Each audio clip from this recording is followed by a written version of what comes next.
자, 이번에는 원죄 이론들에 대한 내용을 살펴보겠습니다.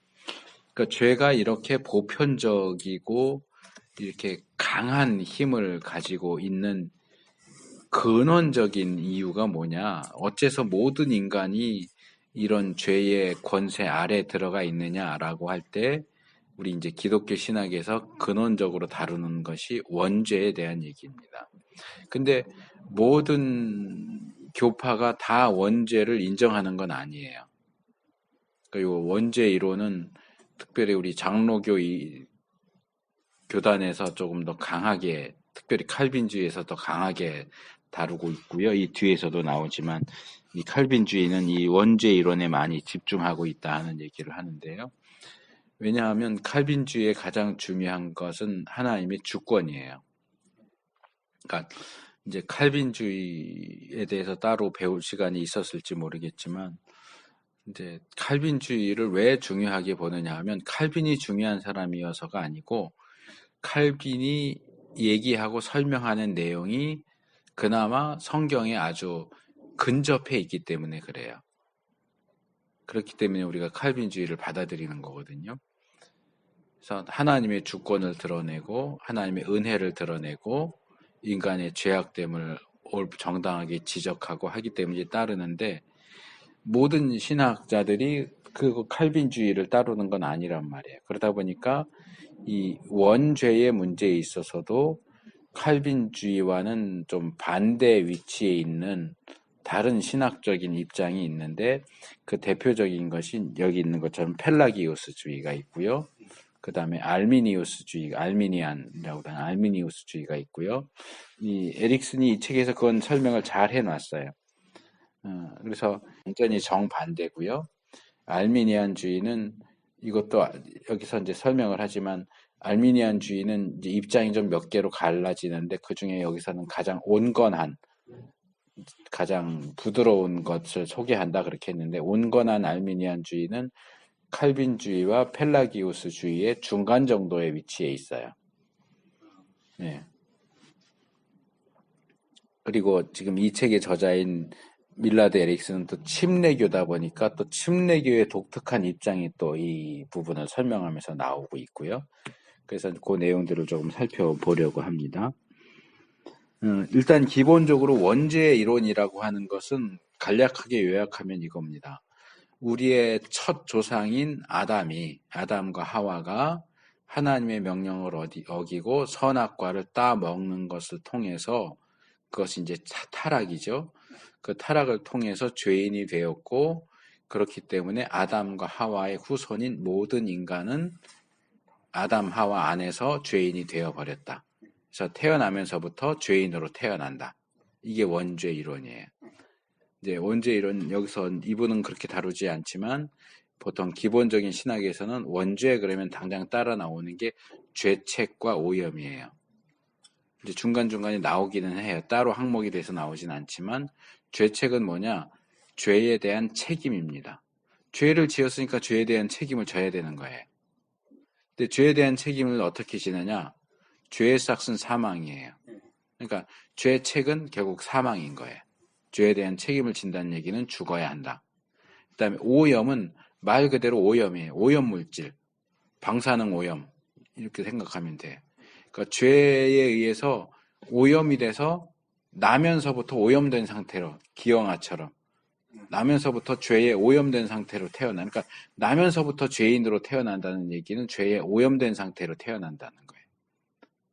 그러니까 특별히 뭐 뭔가 잘못하지 않았어도 인간으로 타락한 아담 하와의 후손으로 태어나는 한은 그 오염 때문에 태어나면서부터 죄인으로 태어난다 하는 것이 이 원죄 이론의 가장 중요한 부분입니다. 그래서 이 부분을 어떻게 이해해야 될까? 여러 가지 시도가 있는데 그 중에 하나 이제 펠라기우스주의. 이 펠라기우스주의는 펠라기우스라고 하는 사람에게서부터 시작된 이론입니다. 여기 잠깐 소개가 나오지만 이 펠라기우스는 어거스틴과 같은 시대 사람이에요. 영국의 수도사로 알려져 있는데, 이분은 여기서 이제 수도사였는지 아닌지는 확실하지 않다 이렇게 하는데, 이 펠라기우스라는 일반적으로 알려진 것은 펠라기우스라는 영국의 수도사가 이 로마로 오는 과정 속에서 어거스틴과 만나게 되고 이 원죄 이론 때문에 어거스틴과 펠라기우스가 싸우게 된다. 논쟁을 하게 된다. 그래서 이제 어거스틴의 펠라기우스 논쟁 이렇게 얘기를 하죠. 그래서 이 펠라기우스의 사상을 주장하는 것을 펠라기우스주의 이렇게 부릅니다. 근데 여기 중요한 것 하나가 뭐냐 하면 여기 212페이지 둘째 단에 보면 펠라기우스는 도덕주의자였다 이렇게 되어 있죠. 이게 이런 원죄 이론 또는 하나님의 은혜 이론을 다룰 때 상당히 중요한 요소가 됩니다. 펠라기우스는 도덕주의자였다. 이건 무슨 얘기냐 하면 이 사람은 굉장히 선한 사람이었어요. 자기 스스로가 악하지 않은 사람이에요. 선을 행하려고 굉장히 많이 노력한 사람이고 그렇게 살은 사람이에요. 그런데 반대로 하나님의 은혜를 강조한 어거스틴은 어떤 사람이냐? 굉장히 방탕한 사람이었어요. 어렸을 때부터 굉장히 방탕하게 지냈고 심지어는 10대 때 자식을 낳을 정도로 10대인데 자식을 낳을 정도로 굉장히 방탕하게 살다가 마니교라는 이단에도 갔다가 결국 이제 돌아오죠. 돌아오면서 이제 위대한 교회의 지도자가 됐는데 이게 자기의 경험이 영향을 미치는 거예요. 그러니까 펠라기우스는 어거스틴처럼 그렇게 죄짓고 방탕하게 살아본 적이 없어요. 아주 선하고 도덕적인 사람이에요. 그러다 보니까 그 사람 머릿속에 뭐가 있느냐면 인간은 선해. 인간에게는 선을 행할 수 있는 능력이 있어. 왜? 자기를 봐도 그러니까. 그러니까 인간은 하나님이 꼭 은혜를 베풀지 않으셔도 자신의 결단과 노력에 의해서 얼마든지 선을 행할 수 있어 라고 생각한 거예요. 자기의 경험에 비추어서 성경을 해석하는 거죠. 어거스틴은 그렇지 않아요. 워낙 방탕하게 죄악에서 뒹굴다 온 사람이다 보니까 사람이 변하는 건 자기의 힘으로 안 돼. 자기 노력으로 안 돼. 하나님이 은혜 베풀어 주셔야 사람이 변하지 자기 힘으로 사람은 변하지 않아. 이렇게 생각을 하는 거예요. 그러니까 어거스틴의 은총론도 근원에는 자기의 그 방탕한 삶이 깔려 있어요. 펠라기우스의 이 도덕적인 사상은 자기의 선하고 도덕적인 삶을 바탕으로 깔고 있어요. 그러다 보니까 그 안경을 쓰고 성경을 보니까 해석이 달라지는 거예요. 그래서 펠라기우스는 전적 부패라고 하는 사상을 인정하지 않아요. 내가 정말 전적으로 부패했다면 어떻게 이렇게 선하게 도덕적으로 할 수 있었겠어? 내가 나를 보니까 인간은 전적으로 부패한 게 아니야. 완전히 망가진 건 아니야. 뭐 조금 부서졌다고 말할 수는 있겠지만 여전히 인간은 능력을 가지고 있고 선을 행할 수 있고 도덕을 행할 수 있는 힘이 있어 라고 보는 거예요. 이게 펠라기우스의 가장 기본적인 입장이에요. 그래서 여기 몇 가지가 나오죠. 그의 주된 관심은 사람들이 선하고 예의에 맞는 삶을 사는 것이었다.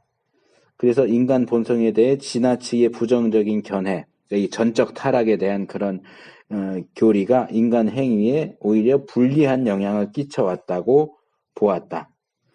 그것이 하나님의 주권에 대한 강조와 결부되어 있기 때문에 그것이 우리 인간의 어떤 삶과 행동에 상당히 큰 영향을 미친다. 큰 영향을 미친다는 얘기는 펠라기우스 입장에서는 나쁜 영향을 미친다 이렇게 보는 거죠. 그러니까 할 수 있는데도 자꾸 넌 못해 이렇게 하니까 얼마든지 자기의 노력과 훈련을 통해서 선을 행할 수 있고 도덕적인 삶을 살 수 있는데 전적 타락의 교리에 의하면 넌 하나님의 은혜가 아니면 선하게 살 수 없어. 너의 노력과 훈련으로는 도덕적인 삶을 살 수 없어. 이렇게 하니까 왜 할 수 있는데 자꾸 못한다고 그래. 못한다고 그러니까 더 못하잖아. 이게 펠라기우스의 생각인 거예요. 네. 얼마든지 할 수 있는데 왜 자꾸 못한다고 그러냐? 이게 이제 그의 입장이다 보니까 거기서 여러 가지 이제 주장이 나오는 거죠. 자유의지라는 개념을 강조합니다. 하나님이 인간에게 자유의지를 주셨고 인간이 타락한 이후에도 인간은 그 자유의지를 잃어버리지 않았다. 지금도 자유의지를 얼마든지 행사해서 선을 선택할 수 있고 도덕적인 삶을 살 수 있다라고 보는 거죠. 그리고 영혼 창조설, 이거는 이 부분도 이 밀라드 에릭슨은 우리 장로교하고 조금 입장이 다른데, 이제 펠라기우스는 이 자유의지나 이런 걸 얘기하면서 영혼 창조설을 주장하고, 어거스틴은 하나님의 은총을 주장하면서 영혼 유전설을 얘기하거든요. 그러니까 인간이 육과 영을 가진 존재잖아요. 그러면 영이 어디서 올까? 어디서 올까라고 할 때 영혼 창조설은 엄마와 아빠의 정자와 난자와 결합돼서 인간이 만들어질 때 하나님이 그 아이를 위한 영혼을 창조해서 넣어주신다 보는 거예요. 그러니까 지금도 계속해서 창조의 사역을 하시는 거죠. 인간의 영혼을 창조하신다. 이게 영혼 창조설이고요. 영혼 유전설은 하나님이 새롭게 만들어서 넣는 게 아니고 엄마, 아버지 안에 있던 그 영이 유전돼서 들어가는 거다. 생김새가 닮고 성격이 닮듯이 영혼도 유전돼서 들어간다. 이게 어거스틴의 입장이에요. 우리 장로교의 입장은 영혼 창조설이에요. 유전설을 인정하지 않아요. 근데 이제 에릭슨의 이 내용을 쭉 읽다 보면 유전설도 인정을 하는 것 같아요. 근데 우린 유전설을 인정하지 않아요.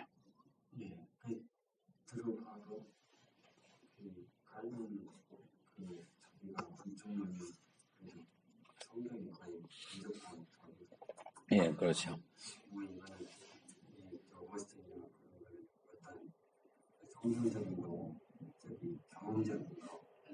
그런 것도 있고 이제 뒤에 또 나오지만 그가 사용한 성경에도 또 문제가 있어요. 이따 지적을 할 거고요. 근데 이제 펠라기우스는 이 우리와 똑같은 영혼 창조설의 입장을 취하지만 펠라기우스가 사용하는 영혼 창조설은 우리하고 또 달라요. 뭐냐 하면 이미 타락은 수천 년 전에 일어났고 아담 하와 시대에 일어났고 이 시대에 태어나는 인간은 하나님이 그 영혼을 새롭게 창조해서 넣는 거니까 아담 하와의 타락과는 상관이 없다는 거예요. 새롭게 만들어서 창조했으니까. 죄인에게서 유전되어서 내려온다면 영향을 받을지 모르지만 하나님이 각 사람의 영혼을 새롭게 창조해서 넣는데 아담 하와의 타락이 무슨 상관이 있어. 이게 이제 이 펠라기우스의 입장이에요. 그러니까 같은 영혼 창조설을 얘기한다고 해서 같은 편이 아닌 거예요. 그러니까 요즘 한국 교회가 동성애 반대를 얘기하다 보니까 그 부분에 실수할 수 있는데 같이 동성애 반대한다고 해서 같은 편이냐? 그렇지 않아요. 이단들도 동성애 반대하는 이단이 있어요. 근데 그냥 슬쩍 와서 우리도 동성애 반대해. 그럼 우리 같이 가자. 그럼 같이 가면 안 되는 부류가 있어요. 그래서 같은 얘기를 한다고 해서 꼭 같은 입장이냐? 그렇지 않아요.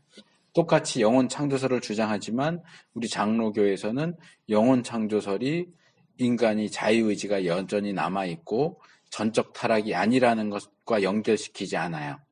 근데 펠라기우스는 영혼 창조설과 인간이 전적으로 타락하지 않았다라는 것을 연결시켜서 주장을 하죠. 나름대로의 논리를 가지고. 그런 부분들을 주의 깊게 보고 혼동하지 않도록 조심할 필요가 있습니다. 그러면 아담과 하와의 범죄는 무슨 상관이 있느냐? 그건 그냥 하나의 나쁜 본복이다. 그것이 직접적으로 우리에게 죄책이나 오염에 영향을 끼친 게 아니고 그냥 본복이야. 우리랑 상관이 없어. 저렇게 저렇게 돼. 너는 그러지 마. 저러기로 했구나. 이렇게 본보기에 불과하다고 펠라기우스는 주장을 했어요.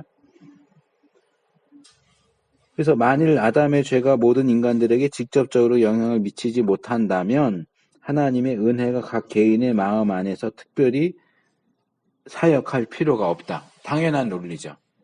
왜? 모든 인간은 새롭게 창조된 영혼을 가지고 있고 그 영혼은 타락과 아무 관계가 없어요. 그러면 하나님이 특별히 은혜를 주실 필요가 없잖아요.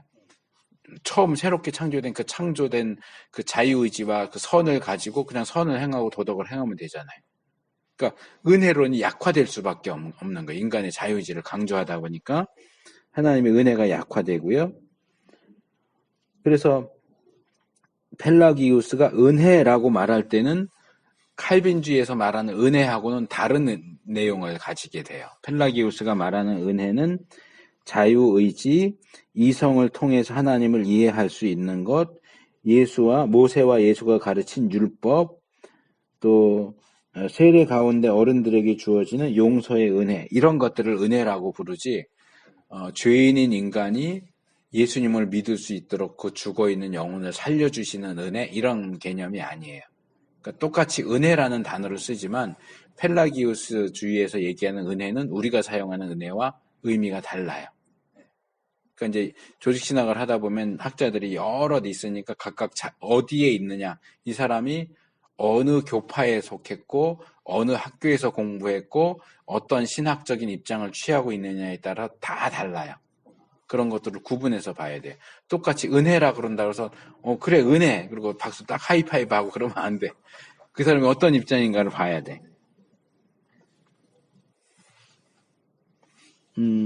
그래서 요약적으로 말하면 여기 하나만 더 얘기하면 유아 세례에 대한 얘기를 하나 더 덧붙이죠. 오른쪽 페이지 둘째 단락. 유아 세례를 없애지는 않았지만 유아 세례는 단순히 그 아이를 축복하는 정도의 의미다 라고만 보았어요. 이건 또 카톨릭의 입장하고도 또 비교해야 되는데 카톨릭의 입장은 세례를 받지 않으면 구원받을 수 없다고 주장해요.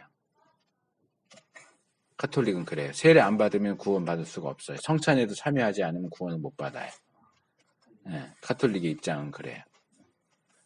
그리고 이제 이 세례는 그냥 아이를 축복해주는 정도다라고 하는 것이 펠라기우스의 입장입니다. 그래서 펠라기우스주의를 요약하면 전적 타락을 인정하지 않아요. 아담의 타락은 후손에게 영향을 미치는 게 아니고 그냥 자기가 그런 죄를 저지른 것뿐이고 하나의 본복이고 모든 인간은 하나님께서 새로 창조하신 영혼을 가지고 태어나기 때문에 아담의 죄와 무관하게 타락하지 않은 상태에서 태어나고 얼마든지 자기에게 있는 자유의지를 사용해서 선하고 도덕적인 삶을 살 수 있고 예수님을 믿는 것도 충분히 가능하고 하나님을 이해하고 따르는 것도 충분히 가능하다. 그러니까 쉽게 말해서 원죄를 인정하지 않는 입장인 거죠. 이게 펠라기우스주의예요. 그 다음에 알미니우스주의. 이 화란의 목사인 알미니우스라는 사람이 이제 여기 각주에 보면 일반적으로는 알미니우스가 원래 화란 개혁주의, 칼빈주의 학자였는데 잘못된 이단 사상을 비판하기 위해서 연구하다가 그쪽에 빠져들었다. 그래서 그의 사상을 체계화시킨 것이 알미니우스주의다, 알미니안주의다 이렇게 얘기를 보통 하는데 여기 각주에 보면 그런 이야기는 좀 의심스럽다라고 얘기를 해요. 그럼 저도 확인을 안 해봐서 모르겠고 어쨌든 이 그러니까 어거스틴과 펠라기우스가 이렇게 대립한 것처럼 칼빈주의와 알미니우스주의하고 대립을 하는데 사실 알미니우스는 칼빈하고 같은 시대 사람이 아니에요. 조금 한참 뒤에 칼빈 죽고 나서 한참 뒤에 시대 사람이에요. 근데 이제 아까 제가 칼빈주의 5대 교리 튤립 얘기했는데 칼빈주의가 이제 화란으로 들어가서 융성하면서 알미니안주의가 나오고 알미니안주의가 칼빈주의에서 얘기하는 것들을 반대하면서 이게 사실은 요래 그러면서 알미니안주의가 주장하는 걸 내세우니까 거기에 반대하면서 칼빈주의의 입장을 5가지로 요약한 게 칼빈주의 5대 교리예요. 그게 튤립이에요. 전적 무능력, 그 다음에 뭐 제한 속죄, 뭐 이런 것, 성도의 견인까지 해가지고 5가지가 있는데 그게 이제 칼빈이 만든 게 아니고 알미니우스주의와의 논쟁 가운데서 이제 정리된 것이 칼빈의 5가지 사상이 이제 5대 교리로 내용이 나오는데 여기 얘기하죠. 칼빈 알미니안주의도 여러 입장들이 있고요. 오히려 나중에 후대에 존 웨슬리가 정리한 내용이 원래 알미니안주의하고 입장이 거의 비슷하다. 그러니까 감리교의 창시자잖아요, 존 웨슬리가. 그래서 감리교의 기본적인 입장이 알미니안주의예요. 우리 장로교하고 반대되는 입장이에요. 이런 자유주의, 자유의지나 하나님의 은혜나 주권과 관련된 부분에서 반대되는 입장이에요. 그래서 존 웨슬리의 입장이 원래 알미니안의 입장과 거의 더 가깝다. 그리고 알미니안주의자들 사이에는 상당한 차이가 있는데 나는 여기에서 아주 온건한 형태를 제시하려고 한다. 그랬죠. 그러니까 아주 온건한 형태의 알미니안주의에서 얘기하는 건 뭐냐 하면, 그러니까 펠라기우스주의는 원죄를 인정하지 않아요. 근데 알미니안주의는 원죄를 인정하지 않는 건 아니에요. 인간의 전적 타락을 인정해요. 타락했다라고 인정을 하는데 그것이 별로 인간에게 영향을 미치지 못한다고 보는 거예요. 왜냐하면 거기서 여기 이제 나오는데 중간쯤에 둘째 단 한 넷째 줄에 보면 선행하는 은혜라고 하는 거가 나와요. 선행하는 은혜. 그러니까 하나님, 예수님의 십자가의 보혈의 공로로 우리에게 은혜가 먼저 주어진다는 거예요. 그래서 이 선행하는 은혜가 전적 타락이 주는 영향력을 막아버린다는 거죠. 막아버리기 때문에 실제로는 영향을 받지 않는다는 거예요. 이게 이제 온건한 알미니안주의의 입장이에요. 그러니까 인간이 결국 이제 펠라기우스하고 비슷하게 타락의 영향을 안 받으니까 자유의지를 사용해서 얼마든지 선을 선택할 수 있고 예수님 믿는 것도 자기 마음대로고 안 믿는 것도 자기 마음대로고 자유의지를 활용할 수 있다. 펠라기우스는 타락하지 않았다. 그러니까 여기 뒤에 설명을 잘해놓은 칼빈주의 항목 밑에 보면 그 제일 밑에서 한 5째 줄 그 이하에서 잘 정리를 잘 해놨는데 펠라기우스주의의 견해에서는 하나님께서 부패한 본성도 죄책도 인간에게 전가하지 않는다. 그러니까 죄책하고 오염이라고 말할 때 제가 처음에 얘기했잖아요. 원죄 교리는 기본적으로 죄책과 오염으로 되어 있다. 죄에 대한 책임 그리고 오염. 근데 펠라기우스는 죄책도 인정하지 않고 오염도 인정하지 않는 거예요. 왜? 이 타락이 우리랑 전혀 무관한 사건이기 때문에 그냥 본보기일 뿐이지 영향을 미치지 않으니까 내가 지은 죄도 아니고 나와 관련된 죄도 아니니까 거기에 대한 책임을 질 필요도 없고 영향도 받지 않는 거예요. 그러니까 펠라기우스주의는 죄책도 인정하지 않고 오염도 인정하지 않아요.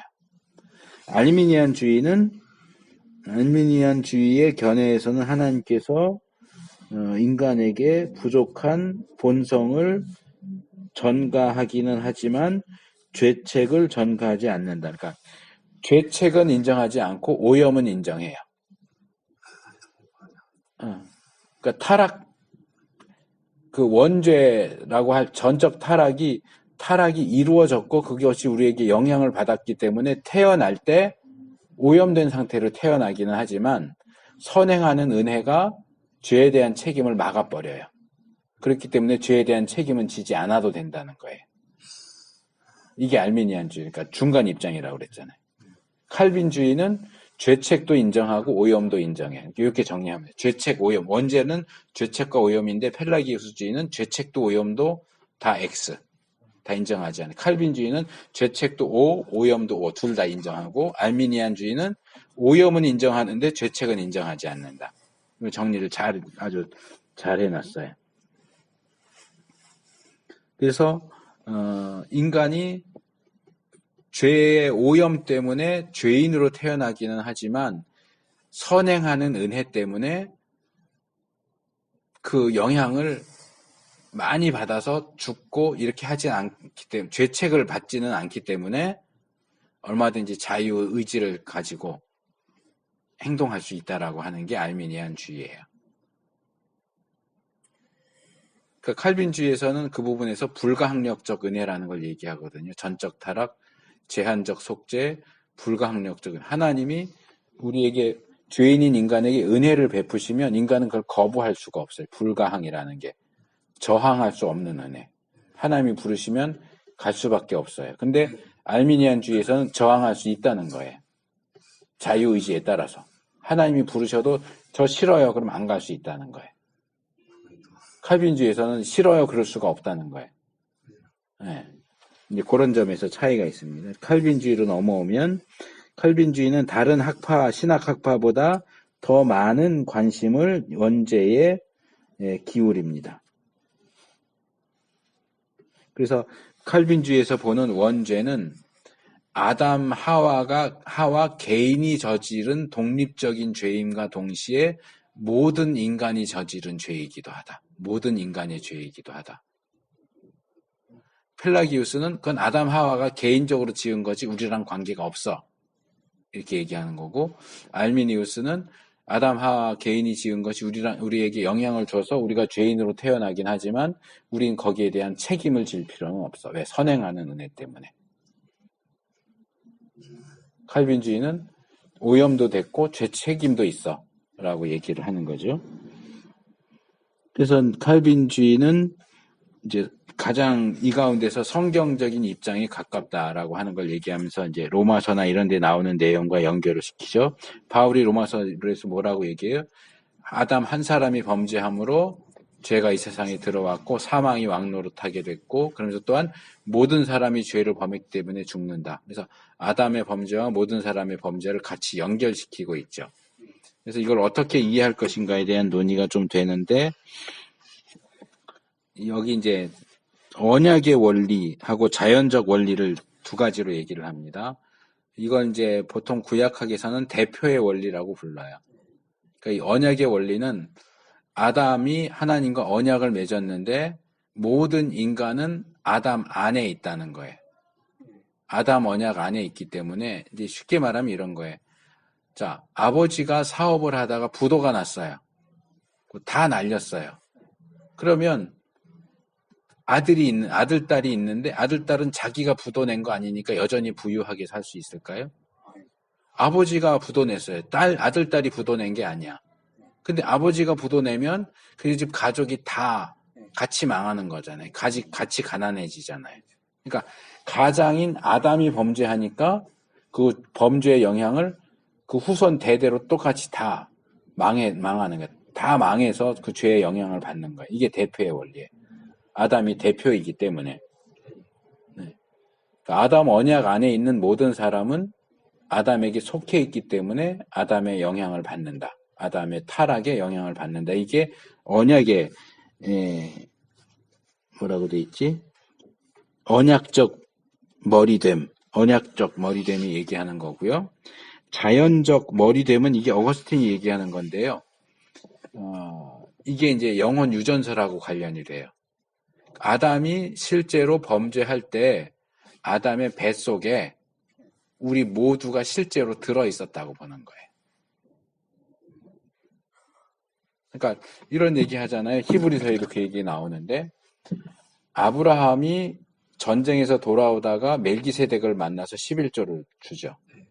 근데 아직 자식이 태어나지 않을 때인데 아브라함의 아들 이삭의 아들 야곱의 아들 가운데 레위가 있잖아요. 제사장 지파 레위. 근데 아담이 멜기세덱에게 제사 11조를 준 것은 그의 후손인 그의 허리에 속한 레위가 11조를 드린 것이기도 하다. 그렇게 얘기한단 말이에요. 이게 자연적 머리됨하고 연결될 수 있는 얘기예요. 아직 레위는 태어나지도 않았잖아요. 아직 그 세포도 만들어지지 않았어. 그랬어도 아담 몸 안에서 나오잖아요. 결국 야곱을 통해서 레위가 나오잖아요. 그러니까 아담의 몸 안에 이제 허리라고 돼 있는데 허리는 이제 좀 돌려서 말하는 표현이고 생식기죠.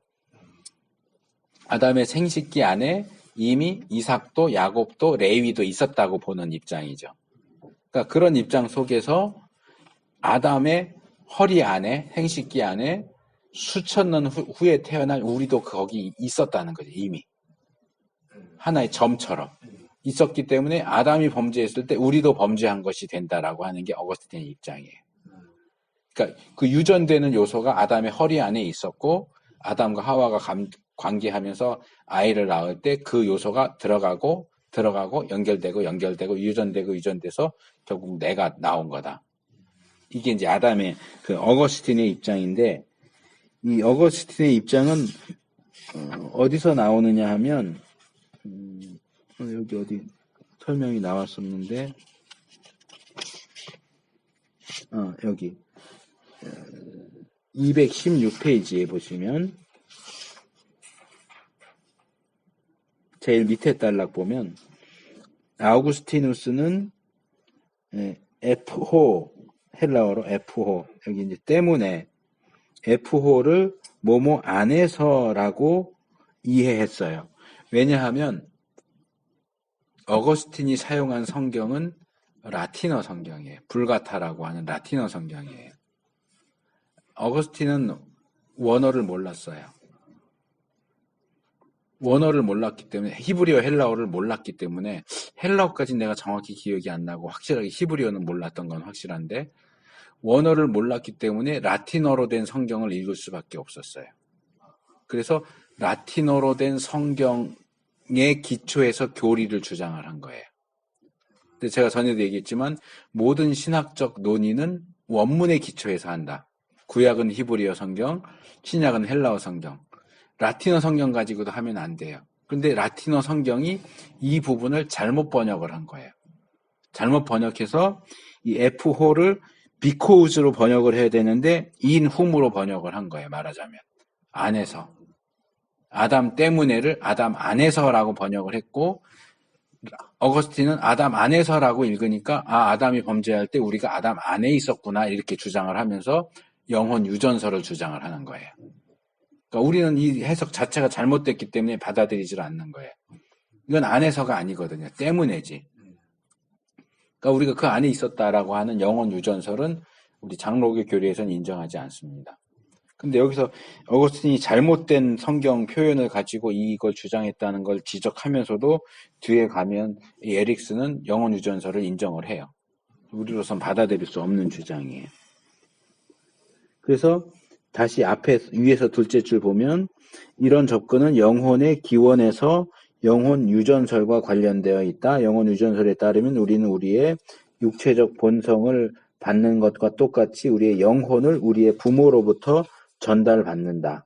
그래서 우리는 범죄한 부모의 영혼을 물려받기 때문에 죄인으로 태어난다는 거죠. 이게 설명은 쉬울 수 있는데 성경적으로 별로 근거가 없다는 거죠. 잘못된 해석의 근거에서 주장되는 교리이기 때문에 우리는 그걸 받아들이지 않죠. 그래서 이렇게 소개하면서 지금 펠라기우스주의, 알미니안주의, 그리고 칼빈주의 설명을 했잖아요. 그래서 이제 정리를 해요. 이제 원죄, 성경적이고 현대적인 모델. 근데 여기 하면서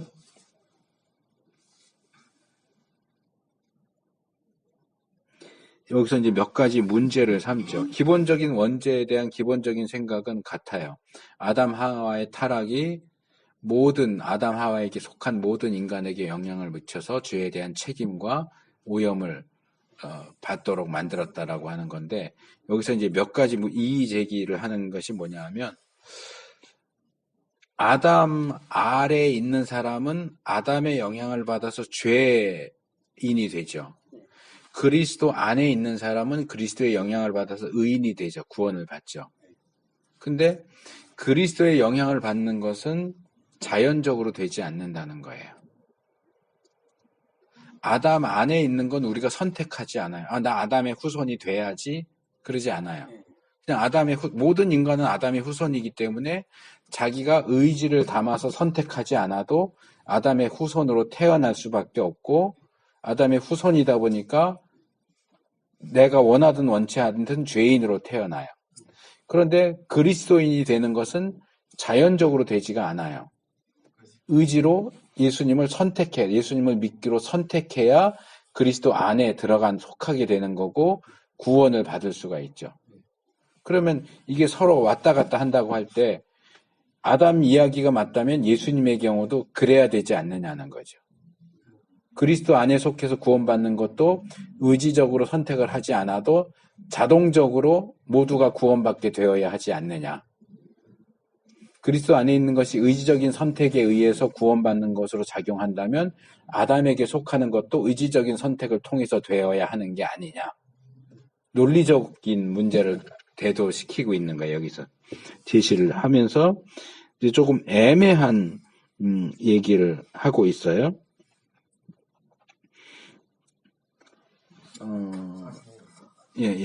정리를 할게요. 그래서 여기 오른쪽 페이지 보시면 헤마르탄이라고 하는 헬라어 표현을 범죄했다 하는 표현을 가지고 다루면서 이게 과거, 부정과거로 사용되고 있고 이건 한 번 그랬다. 우리가 계속 죄를 지었다가 아니고 아담의 죄, 아담의 한 번의 범죄만을 지적하는 것이기 때문에 아담의 죄와 우리의 죄가 같이 가는 것을 얘기한다라고 이제 정리를 하죠. 그러니까 아담이 범죄했고 그것이 언약 안에 있는 우리에게 영향을 미쳤고 죄인으로 태어난 인간인 우리는 아담처럼 똑같이 행동한다. 우리가 아담처럼 선악과를 따먹은 건 아닌데 그래서 전에 한번 물어봤잖아요. 죄를 지었기 때문에 죄인이냐 죄인이어서 죄를 짓느냐. 우리는 죄인이기 때문에 죄를 짓고요. 우리는 아담과 다를 바가 없다는 거죠. 그러니까 아담의 죄로 인해서도 죽음을 경험할 수밖에 없고 우리 자신의 죄를 통해서도 죽음을 경험할 수밖에 없다 하는 얘기를 이제 정리를 하고 있고요. 아까 처음에 지적했던 대로 이제 어린 아이들의 구원의 문제를 여기 다루고 있어요. 218페이지 중간쯤에 보면 여기 추가적인 문제가 있다. 근데 이 에릭스는 어린 아이는 구원받는다고 얘기해요. 사실 성경에는 이렇게 뭐 태중에서 죽었다거나 아주 어릴 때 죽은 아이가 구원을 받느냐 못 받느냐에 대해서 명확하게 언급을 하고 있지 않아요. 그래서 성경의 근거에서 이렇다 저렇다 하고 말할 수는 없는데 칼빈의 입장은 그래요. 칼빈이 그런 표현을 썼다고 그래요. 두려운 결정. 우리가 성경의 전체적인 가르침을 따라서 이 두려운 결정을 받아들여야 할 것 같다. 무슨 결정이냐? 아까 처음에 얘기한 것처럼 모든 인간은 원죄 때문에 죄인으로 태어나고 죄인인 인간은 죽고 심판받아서 지옥 갈 수밖에 없어요. 근데 그 가운데서 일부는 구원을 받는 사람이 있고 일부는 구원받지 못하는 사람들이 있어요. 이게 이제 예정론이죠. 어거스틴도 그걸 얘기했고 하나님의 은혜가 제한적으로 주어진다. 모든 인간에게 주어지는 게 아니고 제한적으로 주어진다. 근데 하나님의 그 예정은 인간의 행위에 근거한 것이 아니라 하나님의 전적인 주권에 의해서 결정된다. 누가 구원받을 것인지 구원받지 못할 것인지를 뭐에 의해서 결정하느냐? 하나님의 주권에 의해서 결정한다. 여기서도 예정과 예지 예정이라는 게 나눠져요. 알미니안주의는 예지 예정을 얘기해요. 예지 예정은 뭐냐 하면 나중에 구원론에 가서 다루게 되겠지만 미리 아셨기 때문에 정했다는 거예요. 하나님이 이렇게 보시고 얘는 앞으로 2000 몇 년도에 태어나서 2000 몇 년도에 예수를 믿게 될 거야 라는 걸 아셨기 때문에 너 그때 믿을 거니까 넌 구원하기로 하자 이렇게 했다는 게 예지 예정이에요. 칼빈주의에서 말하는 예정은 그렇지 않아요. 예지의 근거에서 예정하는 게 아니고 하나님의 주권적인 뜻의 근거에서 예정하시는 거예요. 그러다 보니까 로마서 9장에도 나오지만 야곱과 에서 얘기가 나오면서 그들이 하나님이 야곱을 선택하고 에서를 선택하지 않으셨잖아요. 근데 태어나서 그들이 어떻게 행동할 건가가 아니고 태중에 있는데 선택을 하셨어요. 그건 하나님의 주권에 따라서 선택했다는 얘기예요. 그렇기 때문에 인간이 구원받느냐 받지 못하느냐는 하나님의 주권적인 뜻과 예정에 달린 것이고 성인만 그런 게 아니고 어린아이도 마찬가지다. 영유아도 하나님의 주권적인 뜻과 예정에 따라서 구원받는 아이가 있고 구원받지 못하는 아이가 있다. 우리가 이걸 딱 잘라서 말하기는 참 두려운 이야기지만 성경의 가르침을 적용한다면 우리가 그렇게 말해야 될 것 같다가 칼빈의 입장이에요. 근데 이제 에릭스는 성경에 나오는 몇몇 표현들을 근거해서 어린 아이들은 무조건 구원받는다라고 얘기한단 말이에요. 이 책을 보시면 그래요. 어린 아이는 무조건 구원받는다. 근데 어린아이가 무조건 구원받느냐? 그거는 앞에서 말한 원죄교리하고 맞지가 않아요. 예. 어린아이도 죄인으로 태어나잖아요. 죄인은 죽고 심판받아서 지옥 간단 말이에요. 근데 에릭슨이 이 이야기를 하는 이유는 그가 속한 교단이 침례교이기 때문에 그래요. 침례교는 종교개혁사 배웠는지 모르겠지만 종교개혁사를 배우면 이제 카톨릭에서 개신교가 나오잖아요. 그러니까 이제 개신교도 스펙트럼이 넓어요.